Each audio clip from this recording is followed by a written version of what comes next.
Pues si no se pone de nuestro lado, quedará al margen de la historia, porque la revolución no se detiene, don Jaime.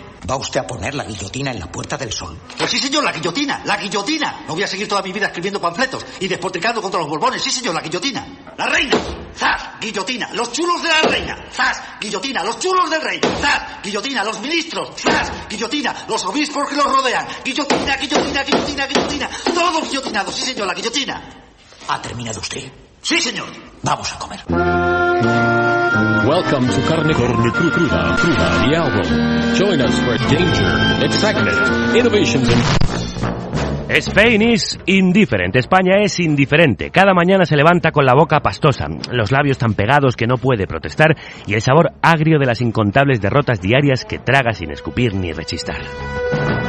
Se levanta, va al bar, pide su carajillo y lo manda todo al carajo desde la barra mientras mira el televisor con ojos vidriosos como un plasma, con los que la realidad es una mancha borrosa, lejana, acuosa, como sumergida en el mar. Y vuelve a beber cicuta y grita ¡que os den cicuta! A los payasos de la tele hasta que cierran el bar. Después, a dormirla y vuelta a empezar. España es como un alcohólico, se excede cada día, pero no quiere asumir que tiene un problema. Tenemos un problema, y resulta que el problema somos nosotros. Somos el país capaz de movilizarse para limpiar las costas gallegas de chapapote, para protestar por el cierre del Canal Nou, pero también el país que vuelve a votar al partido que llevó al Prestige y la televisión valenciana a la deriva, el que se indigna porque el fiscal general quiera exculpar a la infanta Cristina antes de que lo haga el juez, pero que sigue prefiriendo una monarquía corrupta como forma de organizar el Estado. Somos los periodistas que ahora se rebelan, pero que durante años agacharon la cabeza ante un gobierno manipulador. Somos el país que hizo poco caso a los periodistas que protestaron. Somos los medios que no dieron voz a los compañeros de Telemadrid que denunciaron el despilfarro y el atraco político del medio que pagamos todos. Somos el país que encenderá el televisor para ver a nuestra selección jugar en un régimen dictatorial y atroz como el de Guinea Ecuatorial. Somos también los ciudadanos que vemos los canales públicos prostituidos en nuestra comunidad y lo aceptamos como si fuera una catástrofe natural, como esta crisis y como todo lo demás. Somos lo peor, sí, capaces de lo peor, pero también de lo mejor. Somos también los profesionales de Telemadrid que se levantaron en armas, los que ahora toman conciencia en Canal Nou, los que limpiaron el chapapote y jamás votaron a los incompetentes que ayudaron a teñir de negro el litoral, los que hacen huelga de hambre para denunciar el hambre de la democracia de este país, los que llaman gángsters a la cara a la mafia política y financiera, los que enfrentan con mareas a esa marea de negrura que nos deja cada día una resaca diaria de chapapote mental. Nosotros somos el problema y la solución. Somos el alcohólico enganchado al garrafón, pero también el que es capaz de dejar la bebida. Todos somos ambos alguna vez, aunque sin duda algunos son mejores que otros y algunos son incurables. Pero otros muchos no lo son. A esos es a los que hay que ayudar a recuperar. Entre todos, cada día y en cada lugar. Con la protesta, la pedagogía y la información. No con el desprecio y la confrontación. Con la paciencia de un profesor. Spain is different, porque es indiferente. España es diferente porque el pueblo, nosotros, somos más indiferentes que otros pueblos. Pero muchos, muchísimos, no son indiferentes a la indiferencia. Y como no nos podemos resignar, no nos queda más remedio que seguir luchando contra la indiferencia. Cada día y en cada lugar. Creemos que Spain puede ser diferente. Diferente a como ahora es.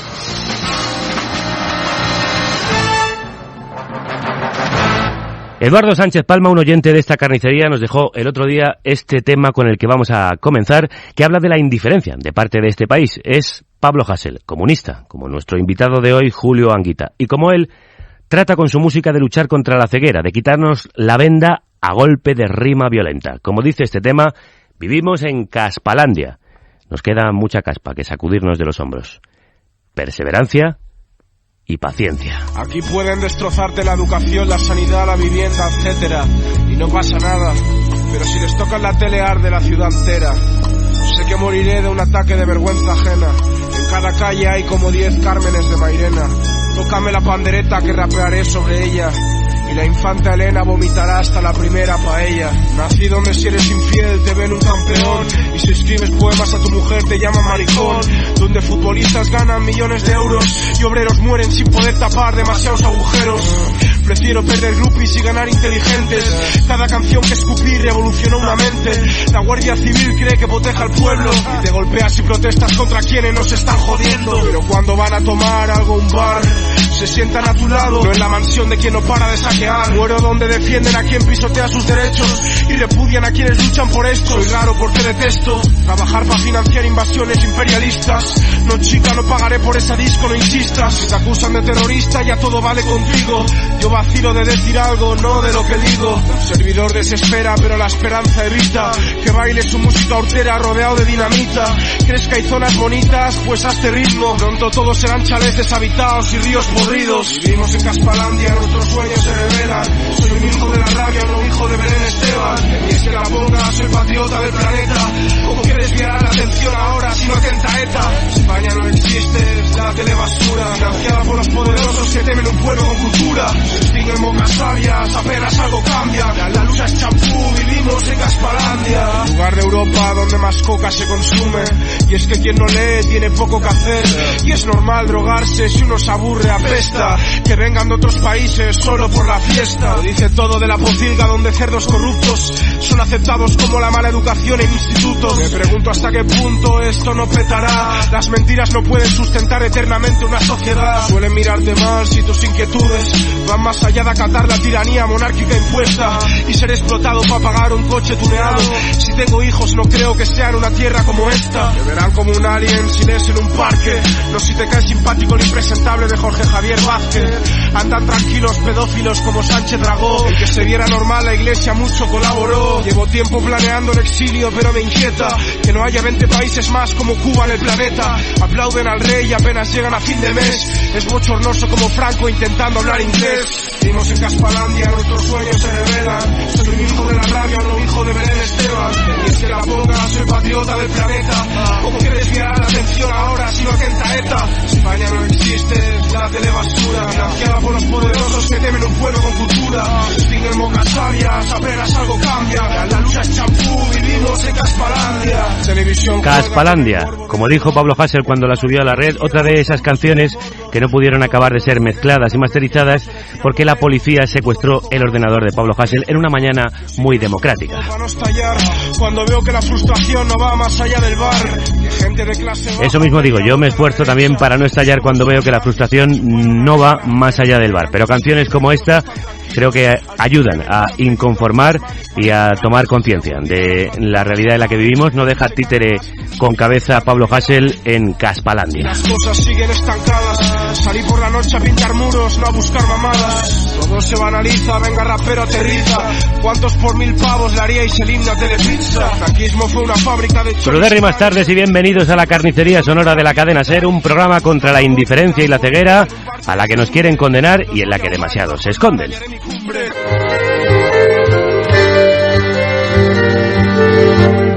Señor Anguita, crudas tardes. ¿Crudas? Muy crudas. ¿La utopía es posible? Sí, claro, pero la utopía siempre ha sido posible técnicamente. Uh-huh. En el año 70, cuando Marcuse hablaba del final de la utopía, decía, miren ustedes, con la capacidad productiva que hay ahora mismo, se puede dar de comer a todos los habitantes del planeta, uh-huh, erradicar epidemias, endemias, se puede enseñar, es decir, hoy técnicamente es posible que todo el mundo pueda trabajar, que todo el mundo tenga una jubilación, que todo el mundo tenga una vivienda. Uh-huh. Eso técnicamente es posible. Otro problema es la organización social y económica. ¿Y esa es posible que alcance algunas de las utopías por las que usted lleva luchando 40 años? Bueno, las utopías se suelen cumplir, aunque no del todo, uh-huh, porque cuando yo era niño, el que hubiese una seguridad social como la que tenemos ahora era utópico, el que hubiese los hijos del pueblo pudiesen acceder a estudiar lo que entonces era bachillerato. Uh-huh. Yo recuerdo que en Córdoba solamente había 2 bachilleratos, uno en la capital y otro en la provincia, en Cabra. O sea que son pequeñas utopías, uh-huh, pero que forman la grande. Claro que son posibles. 40 años luchando por la utopía contra la ceguera, que así ha titulado el libro que publica ahora con la Esfera de los Libros y escrito a 4 manos, lo hemos dicho antes, con Julio Flor. ¿A qué llaman ustedes la ceguera?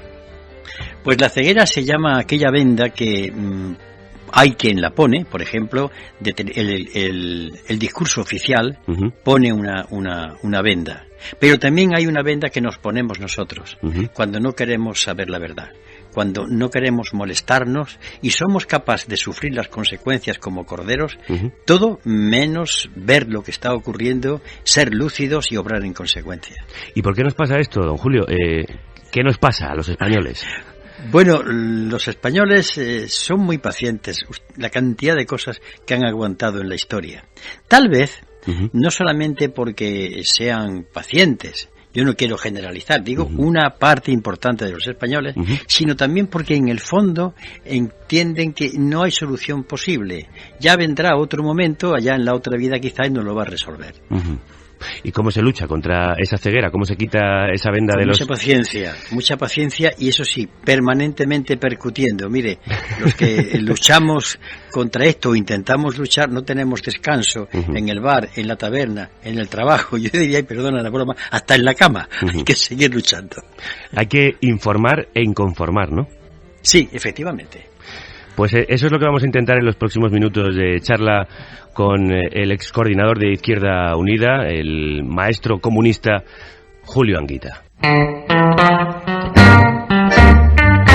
Soy más libre que nunca porque por fin puedo hablar. Hay cosas que hasta ahora me he permitido insinuar, pero no decir. No hablaba porque mis palabras podían crear problemas. Durante mucho tiempo he hablado poco con todo lo que me imaginaba tenía que decir. Necesitaba clamar. Este libro que escribimos juntos es ese grito. Y algo más. Una idea creativa. Y los peajes que hubo de pagar esa idea para intentar desarrollarse. ¿Cómo es eso, señor Anguita, de que no podía hablar? ¿De qué cosas no podía hablar que ahora tiene ganas de clamar y gritar? No, ya las he dicho, no podía hablar por el ejercicio de mi responsabilidad de ciertas cosas de tipo interno o incluso algunas de tipo externo porque ocasionarían una serie de conflictos tremendos. Es más, y permítame una información. Sí. Durante un tiempo yo he estado en minoría en el secretariado del Partido Comunista de España. Pero si yo denuncio eso en su momento, tal y como estaba, medios de comunicación, discurso oficial, dirían lo siguiente: un estalinista, un seguidor de Stalin que denuncia. Entonces había que callar. Y callar. Y entonces esperar que el tiempo alumbrase la razón. Eso es muy doloroso, porque se necesita mucha paciencia y aguantar mucho, pero efectivamente casi siempre es rentable. Quiere decir que es doloroso porque lo que usted querría haber dicho en su momento ahora es se ha cumplido y tendría más razón de ser, ¿no? Mire, si ustedes, si no lo recuerdan, pero vamos, lo recordará mucha gente, todas las continuas desafecciones que hubo en Izquierda Unida, sabíamos, el equipo dirigente de Izquierda Unida, no yo solo, a dónde iban a parar y quién las manipulaba. Pero si lo decíamos, entonces están ustedes acusando. Bueno, pues fueron al PSOE. Ahí lo tienen ustedes. ¿Siente que entonces no se hizo justicia en su momento y que ahora se va haciendo? No es cuestión de justicia, es cuestión de coyuntura histórica. Porque la justicia generalmente no ocurre cuando nosotros lo queremos, sino cuando el devenir de las cosas deja a cada uno en su sitio. Hay que tener una paciencia, la paciencia del agricultor. Siempre he dicho que la política es cuestión de agricultura, ¿no? Hay que tener un tiempo para el sol, la luna, el regar, el sembrar, todo eso. Pues usted ha ido sembrando durante muchísimos años, 40, como dice en el subtítulo del libro que ahora publica, y quizá ahora muchos pensamos o piensan que Julio Anguita debería estar más al frente de la política. Hay quien dice incluso que si se presentase podría ser presidente del gobierno. ¿No le da pena? ¿No siente que ahora podría ser su momento? No, mire usted, para que yo fuese presidente de gobierno, no podía ser el efecto, diríamos, de un rapto de una cantidad de gente que en un momento te coloca en la presidencia de gobierno. Porque antes, para ser presidente de gobierno, estoy ahora mismo argumentando el ejemplo que ustedes me han puesto, ¿no? Yo tendría que explicarle muy bien al pueblo español qué es lo que quiero, y a lo mejor no le iba a gustar. Porque tendría que hablar, miren ustedes, para vivir mejor hay que repartir.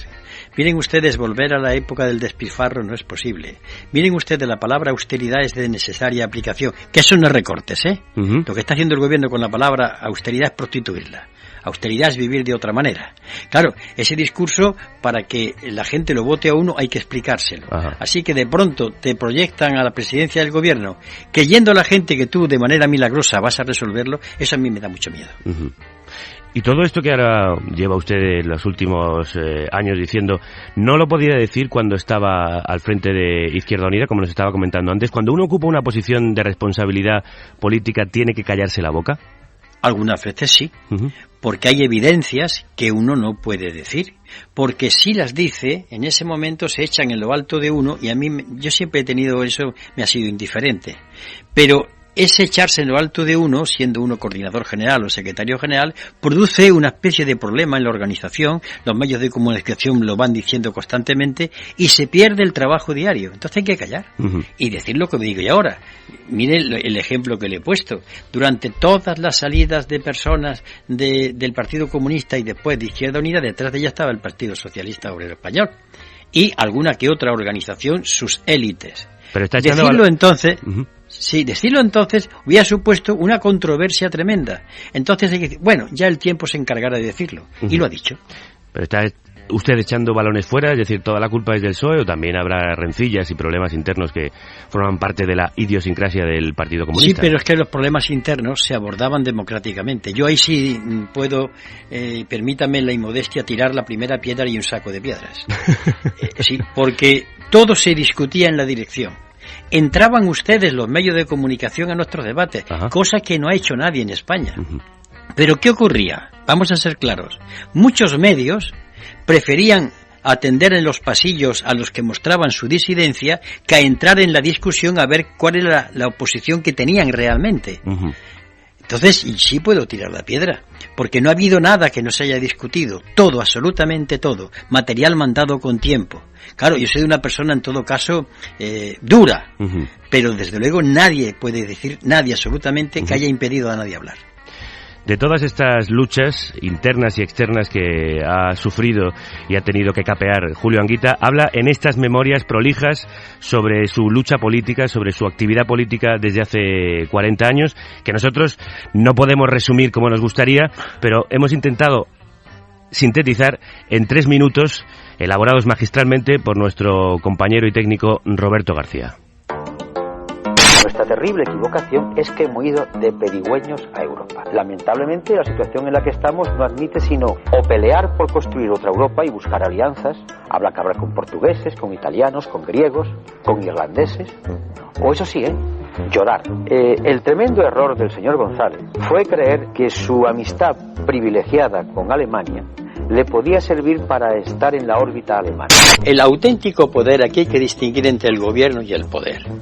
El gobierno no tiene el poder en estos momentos. El poder es el Banco de Santander, el Banco de Bilbao Vizcaya, Telefónica, Gas Natural, Endesa, las multinacionales.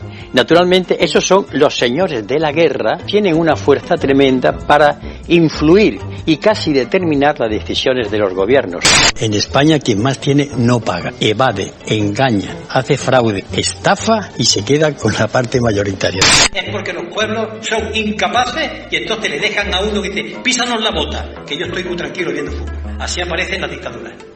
Cuando los pueblos renuncian a ser pueblos y se transforman en rebaño, que solamente balas. El crecimiento de la economía no crea empleo, es mentira. Y el poquito que cree es un empleo en precario. O sea, ¿el pueblo español en masa se ha echado a la calle para conquistar cosas? No.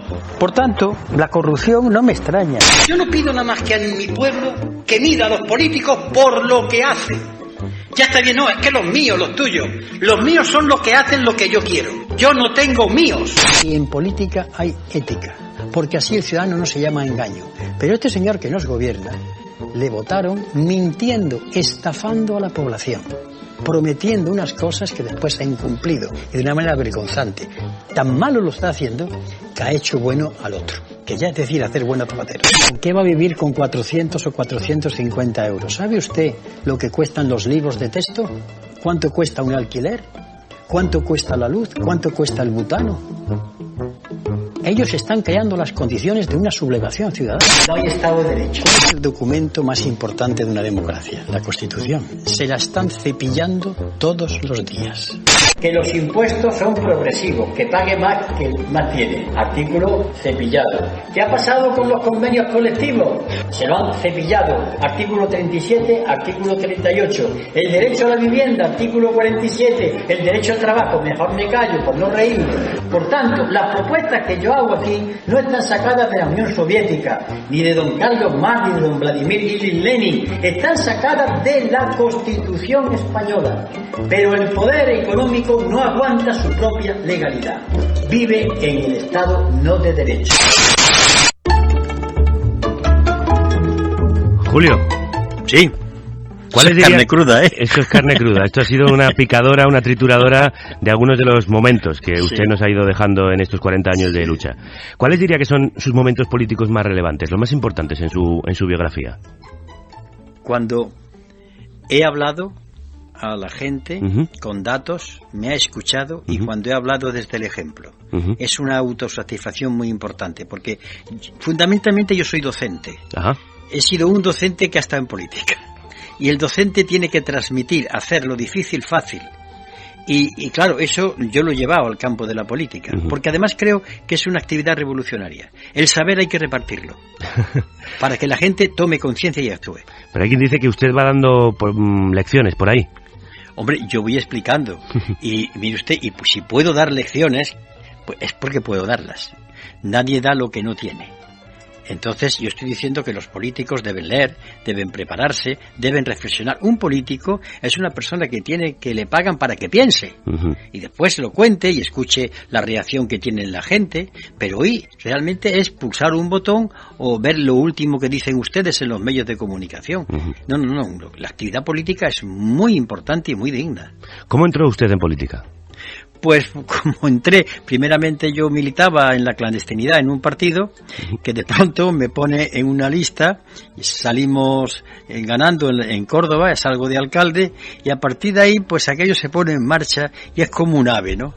Termina uno siendo el presidente de Izquierda de convocatoria en Andalucía, Izquierda Unida, Secretaría General, hasta que de pronto dice, bueno, esta velocidad que ha pillado esto, ¿yo qué he hecho?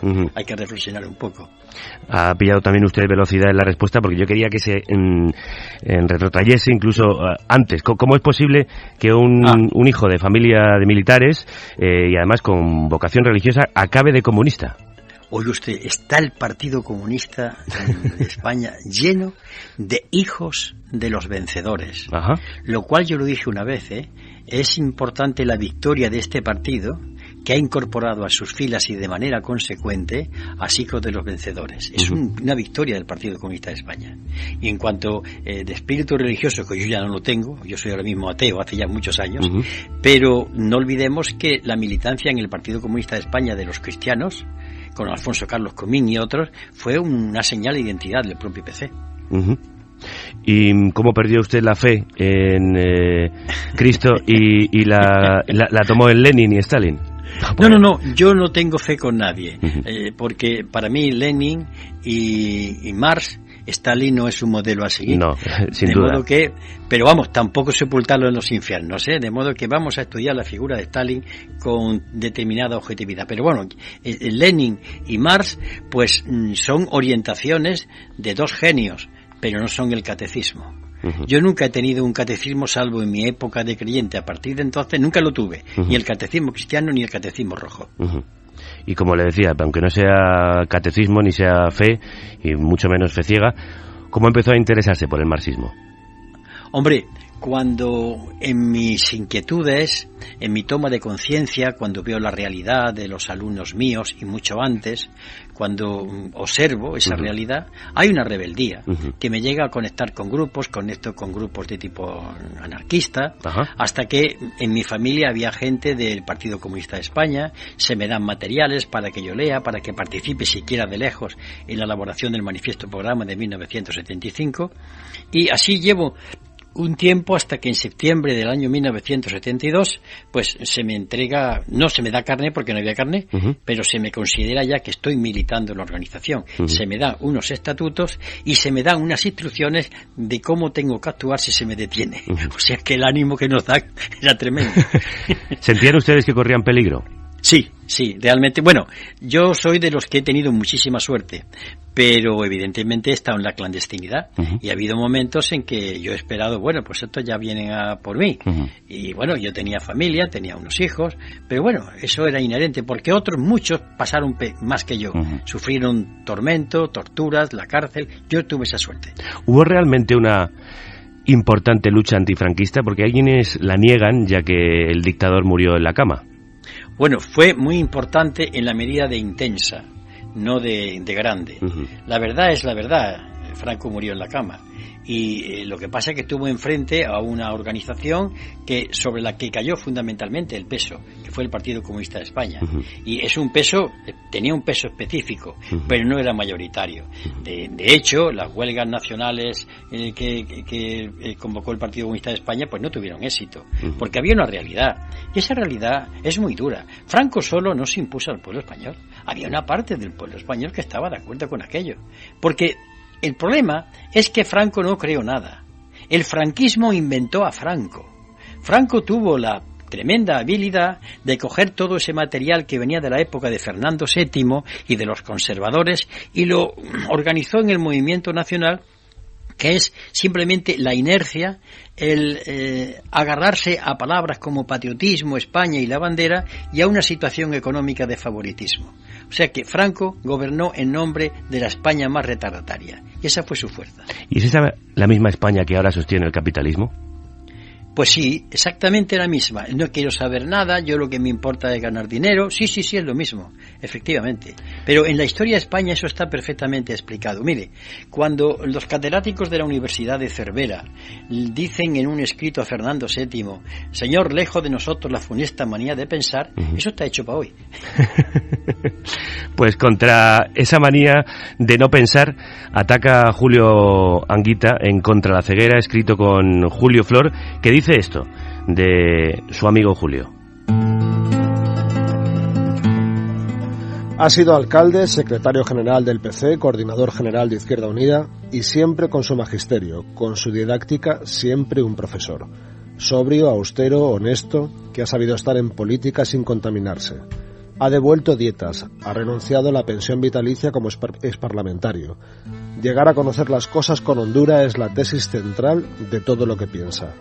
Saber, por ejemplo, que no basta con cambiar la economía, que lo realmente profundo es el cambio del ser humano, que ese cambio no se puede dar hecho, que es la gente la que tiene que participar en su formación, en su liberación.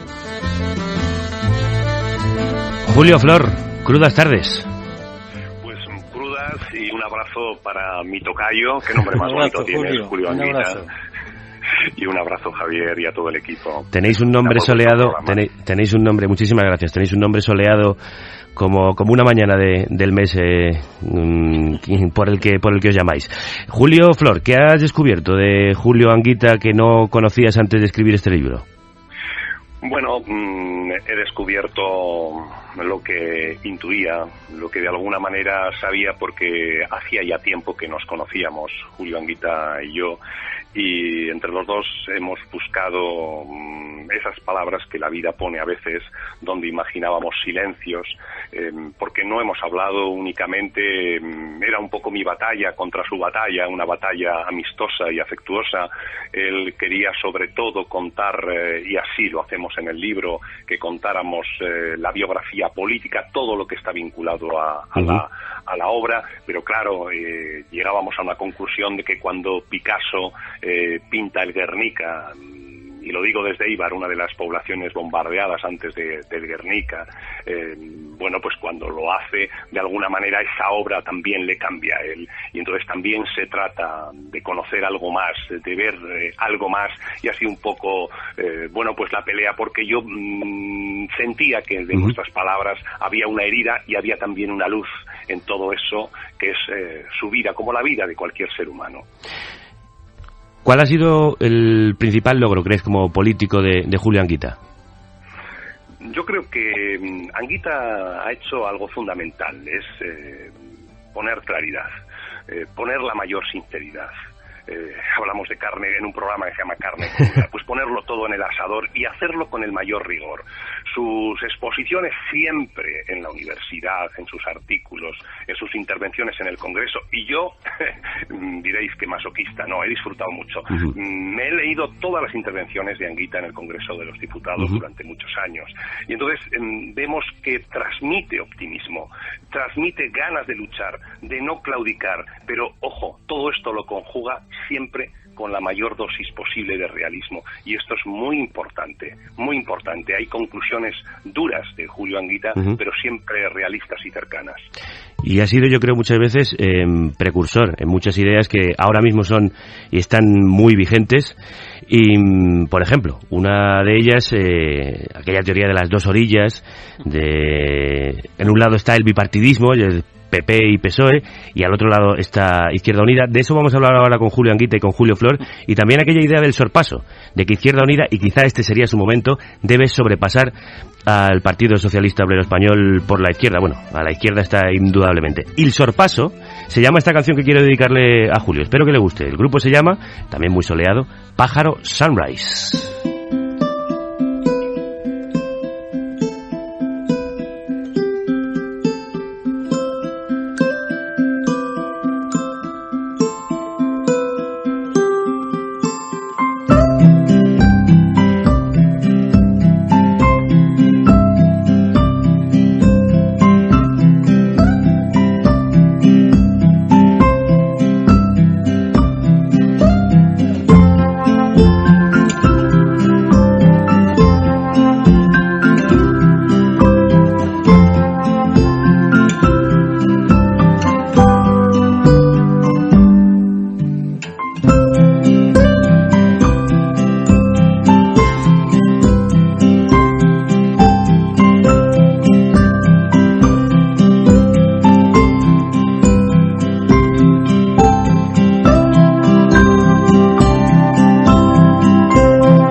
Il sorpaso, uno de los temas incluidos en un soberbio, exquisito disco de Pájaro Sunrise, publicado recientemente con Love Monk. Pájaro Sunrise, la personalidad artística tras la que se esconde Yuri Méndez Jr. A alguien le están llamando por teléfono.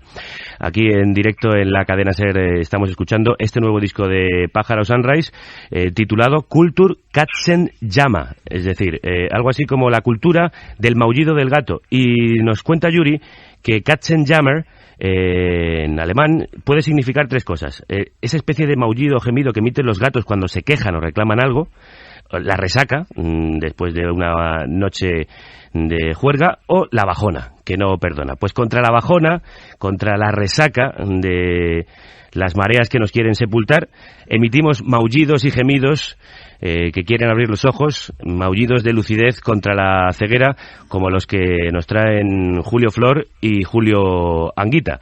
No sé si les ha gustado el tema de Il sorpaso. Bastante, no lo esperaba. Bastante.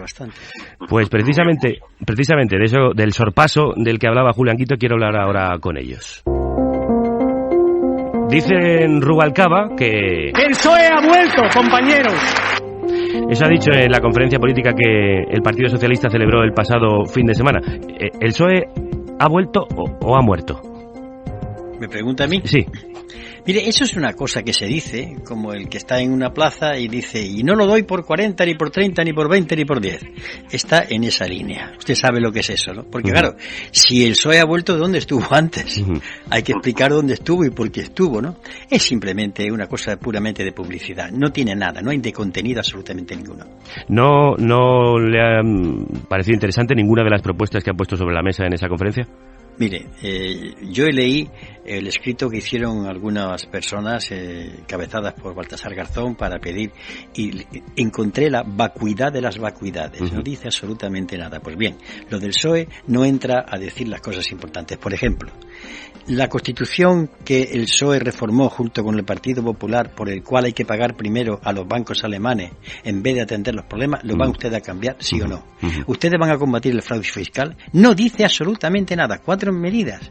Si es normal, si es que la alternancia no puede hacer un discurso estructuralmente distinto del poder que lo ejerza ahora otro partido.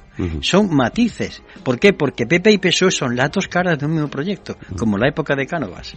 Es decir, que más que nunca se cumple aquella teoría que usted puso sobre la mesa de las dos orillas. Sí, esa es una teoría que yo presenté en un informe que se aprobó. Porque aquí es que mucha gente dice, esto lo dijo Anguita. Anguita lo dijo, claro, lo planteó y fue aprobado por la dirección. Lo que pasa es que muchos de los que aprobaban salían a la calle diciendo que era barbaridad. Carecieron del valor y de la dignidad de decir, no estoy de acuerdo. Con lo cual yo, pues, no tenía ninguna cosa en contra de ellos. A mí lo que me molesta es ese doble perfil, ese doble lenguaje. Decía, y digo, que el PSOE y el PP están, fíjese que no digo son, en atención a sus militancias. Digo que están haciendo estructuralmente exactamente la misma política. De modo que y eso la gente lo podrá observar, vamos. También la gente podría observar que las propuestas de Izquierda Unida son otras, sin embargo, no se produce ese sorpaso del que usted también hablaba, no supera, ni siquiera llega a acercarse Izquierda Unida en intención de voto al PSOE. Claro, evidentemente cuando se propuso eso que se llama el sorpaso, que también se propuso en un informe y fue aprobado por la dirección, no se decía, claro, es que una de las características que yo he tenido siempre es que todo lo he llevado a que lo apruebe la dirección. Y una vez que yo salía a la calle a defender lo que se había aprobado, había gente, bueno, esto es cosa de Anguita, no, esto lo habéis aprobado vosotros, queridos compañeros, pero bueno, lo que voy. Sí. Decíamos en el sorpaso que el objetivo nuestro en su momento era pasar por encima o al lado, superar. Pero la primera expresión no es correcta. Superar al Partido Socialista Obrero Español. Ahora, ¿eso cómo se hacía? No se hacía de la noche a la mañana en unas elecciones. Yo recuerdo que se ponía, hay que acercarse a las agrupaciones de base del Partido Socialista, establecer con ellos contactos, hacer posible que nos movilicemos, crear en la sociedad una base con sencillez, con tranquilidad, explicando. Es decir, toda una operación de fondo. No llevarlo todo a una mera coyuntura electoral. Eso se decía en el informe. Lo que pasa es que mucha gente entendió que era una cuestión de elecciones. El informe en el que está esto es lo que estoy diciendo ahora. Pues no se ha conseguido. Algo ha hecho mal Izquierda Unida cuando en un momento en el que más se necesita la izquierda no consigue levantar de todo el vuelo. En Izquierda Unida, desde su fundación, pues ha habido y sigue habiendo dos almas en el mismo cuerpo. Una que es la que ha terminado, yo creo que casi imponiéndose, en la que se considera que Izquierda Unida es el báculo, el apoyo, el sostén del PSOE. Y otra que mantenemos, que Izquierda Unida es un proyecto soberano e independiente y que si pacta lo es con programa y que le habla al PSOE de tú a tú y de igual a igual. Estas dos ideas eran las que conformaban nuestra posición. La primera es una que sigue todavía larvada y expresada y que se vuelve a repetir una y otra vez. O sea que ese problema no se ha sido resuelto en Izquierda Unida. Y hasta que no lo resuelva en un sentido o en otro, no sabemos qué proyecto tenemos. Julio Flor, ¿Julio Anguita ha sido siempre un elemento incómodo dentro de Izquierda Unida? Bueno, desde luego lo que ha sido es muy libre y sigue siéndolo. Incluso él en algún momento, y está publicado en el libro, dice que si él está en un gran prado, donde están, digamos, todas las vacas de Izquierda Unida, él siempre está a un lado. Él está pensando, él está preparándose, él está... Toda la trayectoria de Julio es la búsqueda del conocimiento y de la sabiduría.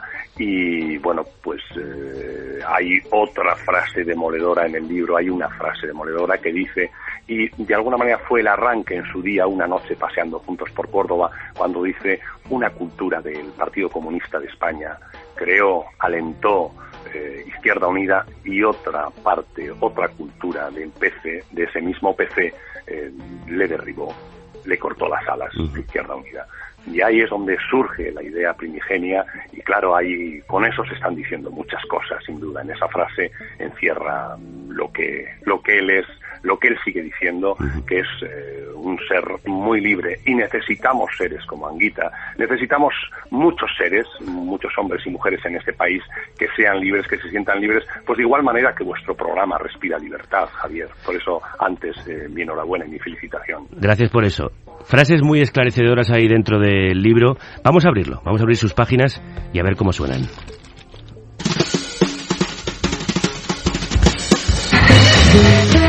Las cosas no son así porque así surgieron, cual Venus de las aguas, sino porque así fueron puestas las primeras piedras del edificio carcelario en el que España se ha transformado.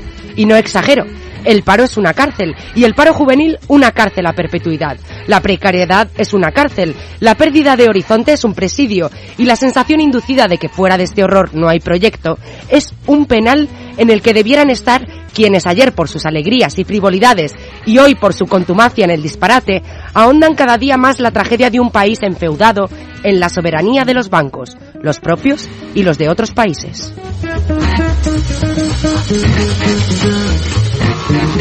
Pues precisamente de cárceles y de libertad hablaba este fragmento del libro. Tenemos muy poca libertad en España. ¿Cómo la ganamos, Julio Anguita? Muy bien. Usted ha dicho cómo la ganamos, cómo la conquistamos, cómo se le arrebatamos a los que la han metido en la cárcel. Esto es lo que yo vengo diciendo mucho tiempo. La rebelión con causa. Los rebeldes sin causa no me gustan, no sirven para nada. La rebelión consciente, serena, tranquila, responsable. De cada día, de cada momento, buscar la unidad en torno a propuestas, a proyectos y a valores. La libertad se conquista, nunca se da. Nunca la dan, nunca. Y usted parece querer conquistarla no solo a través de la palabra, a través de sus discursos y escritos, también lo ha intentado en los últimos tiempos con el Frente Cívico. Sí. Hablamos en nuestra primera conversación, en la primera visita que usted tuvo en la carnicería, cuando esta abría sus puertas en la radio pública, de aquel Frente Cívico que estaban haciendo. ¿En qué situación se encuentra en este momento? Pues mire, usted ha pasado por la siguiente fase. Al poco tiempo de lanzar el llamamiento, aquello parecía un suflé. Empezaron a haber llamadas, adhesiones, pero muy disparatado todo, porque era la moda.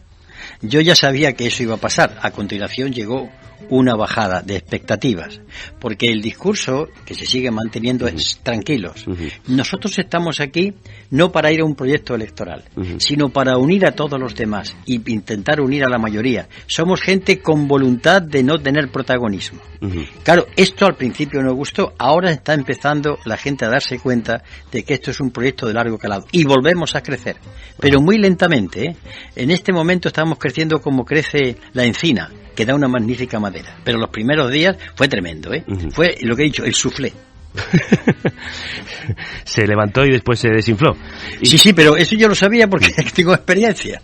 Aquí en España llega una moda y todo el mundo, una lista nueva. Mire, en la primera asamblea que yo tuve en Córdoba me llevé incluso una sorpresa después de las horas que yo tengo visto en política.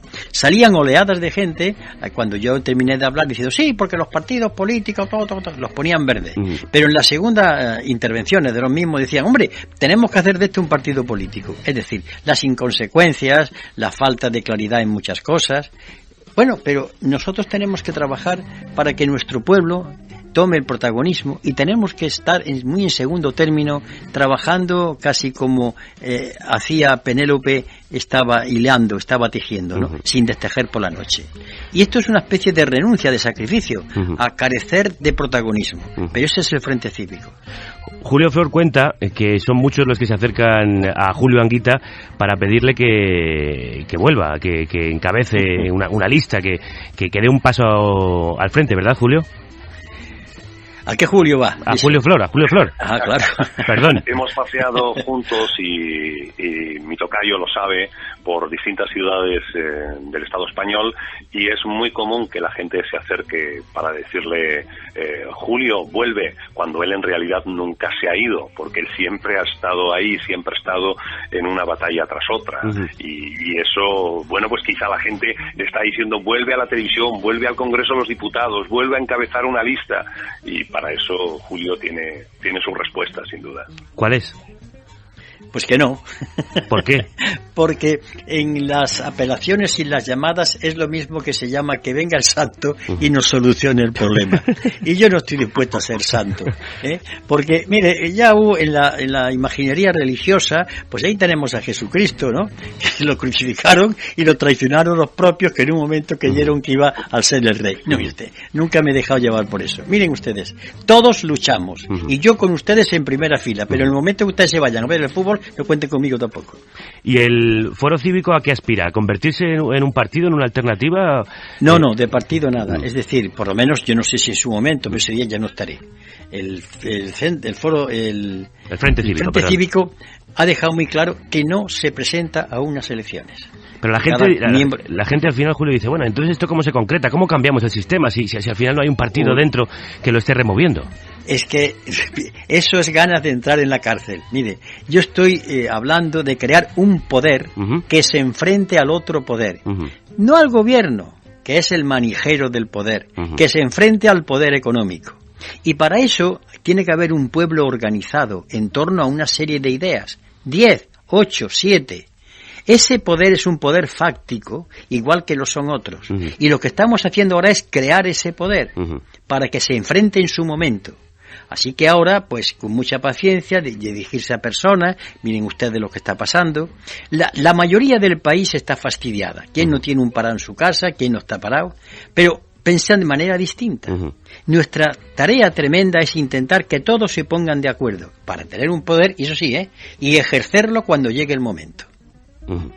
Pues nosotros nos gustaría imaginar que cómo ejercería y cómo ejerce ese poder Julio Anguita y qué claves nos puede dar para intentar salir de esta ceguera y quitarnos la venda. Lo vamos a hacer de manera lúdica porque, como dicen los buenos maestros, también hay que divertirse aprendiendo.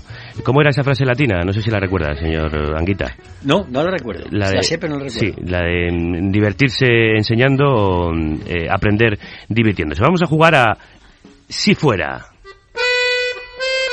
Si Julio Anguita fuera presidente del gobierno, ¿haría un referéndum para que España saliese de la Unión Europea? Si Julio Anguita fuese presidente de gobierno, había llegado a ser presidente de gobierno porque había planteado el tema de la salida de España del euro. Si Julio... O sea, que si me eligen es porque saben que es lo que se va a hacer. ¿Y eso no nos llevaría a un retraso, a quedarnos rezagados o apartados del resto de Europa? Pero más de lo que estamos. Por favor, si cada día se ahondan más las diferencias. Es que yo no digo dónde están las soluciones que vienen del euro. Quiero dejar una cosa clara. En una Europa auténticamente unida, desde abajo, una moneda única es necesaria. Sí. Pero esta moneda única concreta es un atraso. Es un dogal que se le han puesto a los países del sur. Si Julio Flor fuese guionista de Carne Cruda, ¿qué análisis haría de la actualidad? Pues antes le preguntabas a Julio Anguita por esa frase de Rubalcaba, el PSOE ha vuelto. Pues yo diría, españoles, el PSOE ha vuelto. No sé quién le da las ideas a Rubalcaba, pero suena a remake. Quieren decir que ha vuelto el mejor PSOE, pero a estas alturas, ¿quién se fía? Nada ha dicho sobre si volverá la OTAN de entrada, no sé, y de salida lo que ella quiera. ¿Ha vuelto Pablo Iglesias o ha vuelto Filesa, Malesa, Time Sport, Amedo y la Calviva, Galindo, Roldán, Barrio Nuevo y Corcuera? Porque Felipe González nunca se ha marchado, ni tampoco ha dejado la X, ni ha despejado la X del GAL. Un día de estos alguien cambiará el texto y dirá, españoles, Franco ha vuelto, como si no supiéramos que nunca se ha marchado de muchas instituciones del Estado, que ahí sigue agazapado, formando y firmando condenas al desempleo. Más acá del Valle de los Caídos, que es España, el Valle del FMI y la Troika, el Valle de Lágrimas.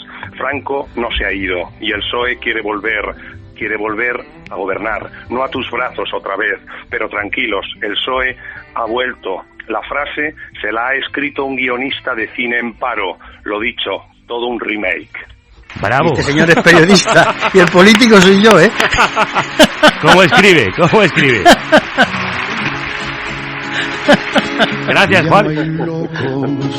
Ya no hay locos, ya no hay locos amigos, ya no hay locos.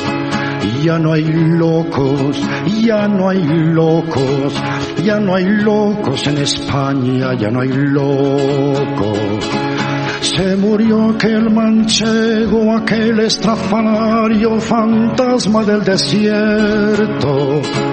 Se murió aquel manchego, aquel estrafalario, fantasma del desierto. Y ya no hay locos, ya no hay locos, ya no hay locos amigos, ya no hay locos.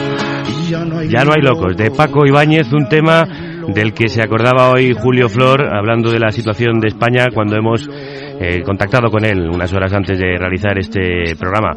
Julios, a los dos os lo pregunto, ¿ya no hay locos? Vamos a ver, locos en el sentido de la locura de Don Quijote, que muchas veces es exceso de lógica. Fíjese que nos motejan de locos, a mí me lo han dicho muchas veces, lunático me han dicho a mí, cuando planteaba cosas que hoy están saliendo. ¿Por qué? Porque éramos demasiado lógicos y acertamos en lo que estábamos diciendo. Por tanto, yo reivindico esa locura, la del exceso de lógica, la que va al centro de los problemas, la que estudia. Pues debe haber locos, porque son los únicos que garantizan que haya una sociedad mejor. Sin esos locos, el mundo sería una pocilga. Ciertamente, y nosotros entonces seríamos cerdos. Julio Flor, ¿faltan locos en este país?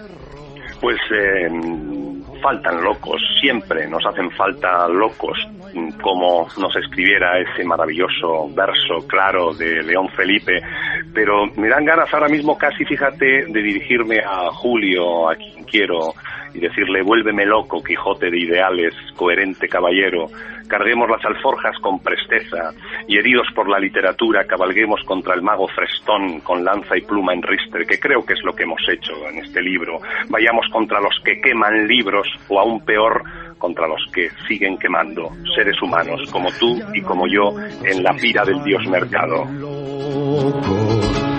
Ya no hay locos, ya no hay locos, ya no hay locos amigos, ya no hay locos. Se murió aquel manchego, aquel estrafalario, fantasma del desierto. Se murió aquel manchego, aquel estrafalario, fantasma del desierto. Ya no hay locos, ya no hay locos, ya no hay locos amigos, ya no hay locos. Julio Flor, te agradezco mucho que hayas elaborado esas palabras especialmente para echarlas a esta parrilla. Han ardido con fuerza en nuestros oídos, como arden las palabras que forman parte del libro que has escrito a cuatro manos con Julio Anguita, Contra la ceguera, un libro que anima y enciende y que nos hace sentirnos locos cuerdos, sanos locos, prendidos de lucidez. Julio, ha sido un placer tenerte, Julio Flor, quiero decir, tenerte en estos micrófonos. Un placer ha sido mío volver a encontrarnos aquí en las ondas, estamos muy cerquita y hay palabras que nos siguen preguntando cosas a todos, nos las preguntan a Julio Anguita y a mí, Julio Flor, pero esa palabra, por ejemplo, la palabra utopía que está escrita, pintada en la portada del libro, nos sigue preguntando a muchísimos locos y locas de este país por qué la invocamos tanto. Debemos de darle respuesta. Vamos a intentar darle respuesta en unos minutos, que le voy a pedir a Julio Anguita que permanezca solo unos pocos más con nosotros, hablando aquí en la carnicería de la cadena SER. Y para terminar, señor Anguita, me han entrado ganas de repasar algunos temas de la actualidad con usted y que nos comente sus impresiones, si le parece bien. Bueno, yo sí, sabía comentar, pero ya hago una advertencia. Yo no sigo la política del menudeo, Ajá.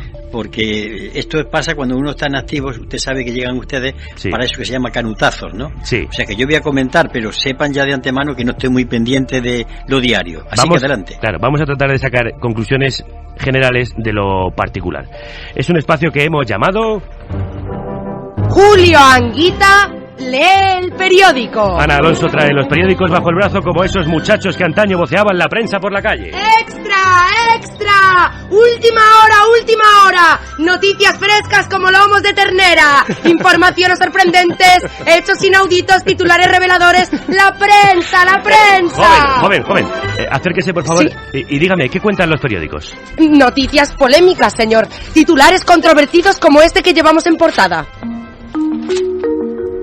Debate en torno a la intervención del diputado de las CUP en el Parlamento catalán, David Fernández, que llamó gánster a Rato y le mostró su sandalia como símbolo del desprecio, que en Oriente significa lanzarle el zapato a un dirigente. Usted generó un paisaje devastado en un gobierno que fue la guerra de Irak, 150.000 inocentes muertos, y desde otras esferas participó en una guerra económica contra los pobres, generando también paisajes devastados en el Estado español.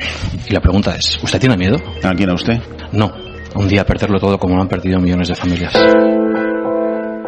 Un gesto que ha sido celebrado por la parte más beligerante de la ciudadanía, pero censurado por periódicos, diputados y columnistas. Y el coordinador de Izquierda Unida, Cayo Lara, lo ha calificado de poco conveniente. ¿A usted le parece conveniente, señor Anguita?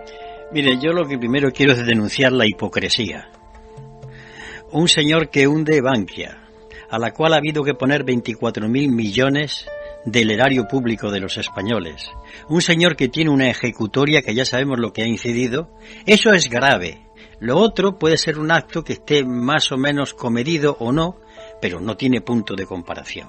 Así que ahí quien realmente merecía la censura es Rodrigo Rato. Parece que partidos como las CUP les están pasando a ustedes por la izquierda, a Izquierda Unida. Mire usted, a mí ya no me preocupa eso de si me pasa por la izquierda o no. Yo, cuando vea a dónde vamos, ojalá, fíjese, yo fuese en este país la extrema derecha. ¿Tiene alguna noticia por ahí del partido de Julio Anguita? Sí, aquí tengo un titular que causó mucho revuelo en las redes hace solo unos días.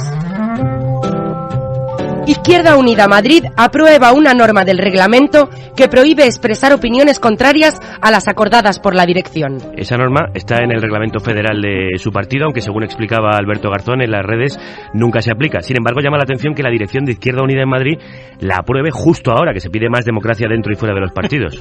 Hombre, se podía haber aprobado en mi época.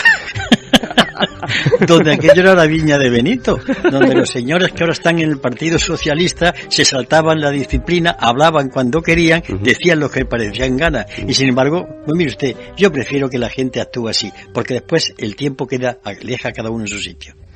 Ahora que dice esto, perdone que me inmiscuya, pero me despierta especial curiosidad la opinión de Julio Anguita. ¿Es usted partidario de las primarias abiertas, como propone el PSOE, o se alinea usted con Cayo Lara, que es contrario a abrir la votación a la calle? Mire, es que sería muy largo de contar. Mire, para empezar a hablar de democracia, la democracia tiene que darle órdenes a la economía, y mandar la política sobre la economía. Y ya, desde esa premisa, hagamos todos los juegos que haya que hacer, listas abiertas, cerradas, semipúblicas, semiclandestinas, pero fijar todo el cambio democrático en eso es el tremendo error. Repito, yo entraría en ese debate si mañana la política le dice a los mercados por dónde tienen que ir, les ordena lo que tienen que hacer. A partir de ahí yo ya me entro en ese juego. Pero fiarlo todo a que si yo puedo votar o no, mientras quien decide la política son los bancos, no entro en ese juego. Sí, pero ¿hay democracia interna en Izquierda Unida? Mire, yo la experiencia que he tenido ha habido excesiva, valga la expresión, me voy a mis tiempos. Repito, que ustedes entraban a ver nuestras discusiones, cosa que ningún otro partido lo ha hecho. Que además había corrientes de opinión. Interesados por lo que ustedes tenían que decir. ¿Qué? Interesados por lo que ustedes tenían que decir. Hombre, claro, es que nosotros lo que quisimos demostrar que hacíamos un debate transparente y estaban ustedes allí invitados y no iban, no me refiero a ustedes, sino en general. ¿Por qué? Porque preferían el canutazo en los pasillos frente a aquellos que no hablaban dentro en el pleno, sino que hablaban en los pasillos. Entonces, en Izquierda Unida ha habido una plena libertad de opinión. Vamos, recojan ustedes las hemerotecas de aquella época. Pues en el libre ejercicio de su opinión, ¿cree usted que Cayo Lara es el más indicado para dirigir y coordinar Izquierda Unida? Yo creo que Cayo Lara ha sido elegido, ha tenido una extraordinaria virtud de saber decir las cosas claras y como persona y como dirigente está a la altura. Otro problema es que todavía en Izquierda Unida no haya una claridad sobre el problema que antes he relatado, sobre esa división en el alma, sobre, bueno, es que todos tenemos que estar luchando contra la derecha, cosa que me parece muy bien. Lo malo es que la derecha para ellos es solamente el PP y no otras políticas. Ese es el problema de Cayo Lara, lo mismo que yo tuve. Julio, hay ahora quienes se acuerdan de los jóvenes. Hay voces que reclaman a Alberto Garzón al frente de Izquierda Unida. ¿Qué le parece a usted?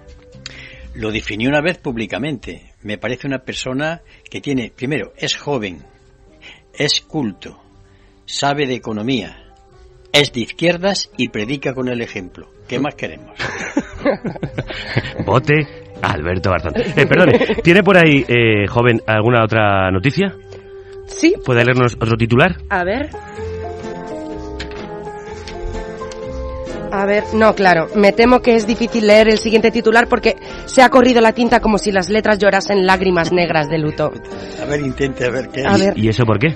Bueno, pues lloran porque, claro, por la sentencia del juicio del Prestige, porque esa marea negra que se llevó por delante las playas gallegas no se ha llevado a ninguno de los responsables con ella. El desastre del Prestige no tiene culpables. La sentencia dice que no hay responsables. ¿La justicia ha sido injusta, señora Anguita? Hombre, si hay un responsable. El barco, que no estaba a la altura de las circunstancias.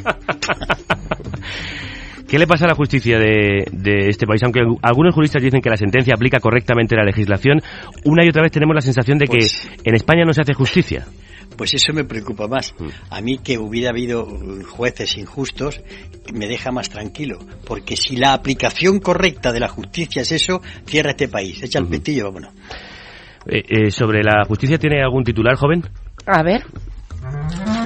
El fiscal general del Estado exculpa a la infanta y desaconseja su imputación antes de que el juez se pronuncie al respecto. Bueno, es evidente que no somos todos iguales ante la ley. ¿Los órganos del Estado están intentando proteger a la hija del rey, señora Anguita? ¿Cómo? Pero desde el Renacimiento para acá. Es decir, aquí eso de la independencia de los jueces y de los fiscales, eso simplemente es mentira. Eso está escrito. Pues claro que pesa. Si esta que ha ocurrido con esta señora le hubiese ocurrido a cualquier persona, esta señora estaba ya enjuiciada. Lo que pasa es que esta señora es la hija del rey. Y esto está clarísimo, vamos, esto es evidente. Y claro, esto sienta unos precedentes que a la gente le hacen desconfiar de la justicia. Y además, con razón. No puedo despedir a un republicano sin preguntarle si la república es la salvación de todos nuestros males.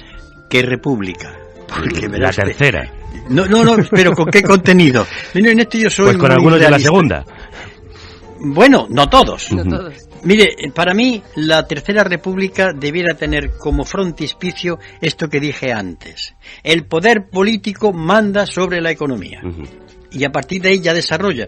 Le presenté un libro el 19 de abril donde hablo de la Tercera República. Hablamos, una compañera periodista de ustedes y yo, sobre la Tercera República y adelantamos 7 ejes sobre los cuales creemos la Tercera República debe existir. Pero porque para mí República no es la bandera tricolor ni meterse con el rey. Para mí la República es una alternativa económica a esta situación. ¿Mejor que la que tenemos? Hombre, mejor que la que tenemos es cualquiera. Pero la propuesta que yo intento hacer con mi compañera Carmen Reina es bastante acertada con los derechos humanos y con los grandes la Carta Social Europea y con los grandes documentos que dicen que son los que rigen las decisiones de los gobiernos. Pues le hemos hecho casi todas las preguntas que queríamos hacerle a Julio Anguita, pero los oyentes también quieren hacerle algunas, así que vamos, para terminar, a abrir nuestro Twitter y nuestro... Y va a entrar en estos micrófonos Ricard Arias. Crudas tardes. Hola, crudas tardes, Gallego. Es un placer tenerte en esta carnicería. Muchas gracias. ¿Qué ha dejado la audiencia por ahí para nuestro invitado? Cientos de preguntas para el señor Anguita. Una en Facebook. Hablando de la Tercera República y los 7 ejes, señor Anguita, ¿qué perspectivas tendrá hoy un referéndum sobre la República y cuándo cree que los ciudadanos y ciudadanas podremos votarlo?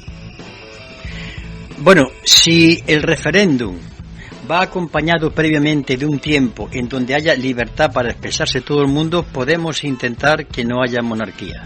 Pero si las televisiones, empezando por la pública, comienzan con programas lacrimógenos de lo que el rey hizo el 23 de febrero y un largo etcétera, porque no es verdad, esa verdad oficial, pues entonces iremos. Si además las revistas del corazón comienzan a hablar de que si la infanta, la pobre es la que no tiene paro, pero bueno, pues yo creo que entonces no hay salida. Ahora bien, si nos dejasen a unos cuantos, variado, no de un solo partido político, dirigir lo que sería una información al pueblo, entonces estoy seguro que la monarquía acaba. Pues mire, otra pregunta que nos ha llegado en nuestro Twitter. ¿Por qué no se lleva a cabo una unificación de las izquierdas? ¿La derecha lo tiene tan bien montado? ¿Qué izquierdas? Porque claro, yo quiero, aquí ya el viejo debate. La izquierda es por nombre, por siglas o por contenidos. Yo defino a alguien por lo que hace. Y si ya la pregunta se dirige al PSOE, tengo que decir que el PSOE ha hecho la misma política que el PP. Por favor, recuerden ustedes el año 2011, cuando Zapatero y Mariano Rajoy de la manita cambiaron la Constitución dando un golpe de Estado al bienestar de los españoles. Gracias, Ricard, por esas preguntas que están en facebook.com/carnecruda 2.0 y en Carne Cruda Radio. Ahí nos seguís, aquí en carnecruda20.es. Señor Julio Anguita, ha sido un placer conversar con Igualmente. usted. Le voy a despedir con una cita de Gramsci que aparece en el libro que ha escrito usted con Julio Flor, Contra la ceguera. Un abrazo muy fuerte. Un abrazo. El viejo mundo se muere, el nuevo tarda en aparecer y en este claroscuro surgen los monstruos. Instrúyanse, porque tendremos necesidad de toda nuestra inteligencia. Agítense, porque tendremos necesidad de todo nuestro entusiasmo. Organícense, porque tendremos necesidad de toda vuestra fuerza.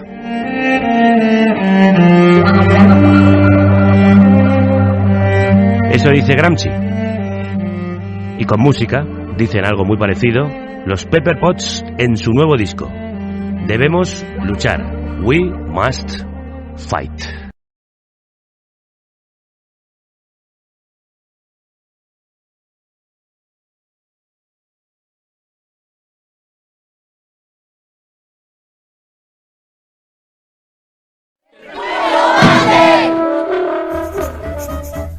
Había una vez un país habitado mayoritariamente por ratoncitas y ratoncitos, y cada 4 años caminaban rumbo a las urnas y votaban y elegían un gobierno integrado por enormes y gordos gatos negros.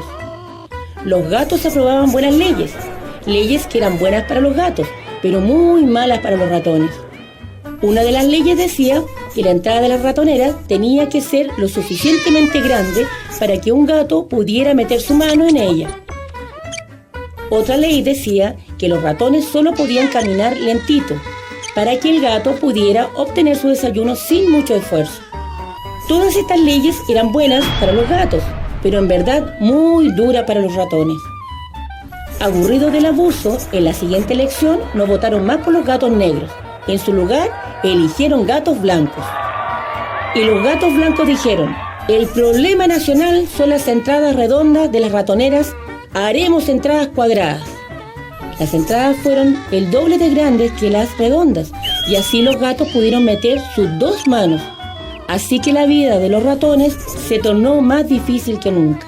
Entonces los ratones votaron en contra de los gatos blancos y pusieron a los gatos negros de nuevo. Incluso trataron con gatos mitad blancos, mitad negros.